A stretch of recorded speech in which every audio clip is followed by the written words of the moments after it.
It really depends on the story because there's so much that happens at Living Earth. There's a lot to write about. One of the other girls in our group was talking about possibly having a newspaper. We looked at each other and we were like, oh, we can do that. So we went home and got on our computer and made the first issue. A lot of our articles are kind of funny. Like, we write about James finding a woolly bear caterpillar and naming it Woolly Von Snipe.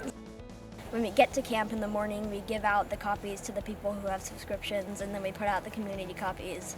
And that's when everybody is looking at it and talking about it, and there's like a little Owen interlude. If you have a copy, people sort of like hover around you and like look over your shoulder and point at things. Which feels good, like, hey, they really like it. Kids do a really, really good job of capturing what happens from their perspective, and it's really, really wonderful to read. Usually I'll be like making a drawing and also be like working hard on an article and I'm like, okay, I finished this drawing, what should I do now? And I'm like, just wait a minute. Yeah, it's like, come on, Elsie, hurry up. Tap myself.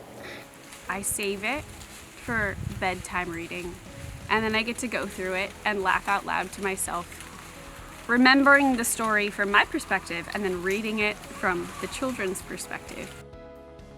None of my other friends outside of Living Earth would understand why I keep cedar bark in my backpack, or why you would need a knife bigger than a Swiss Army knife, but everybody here gets that.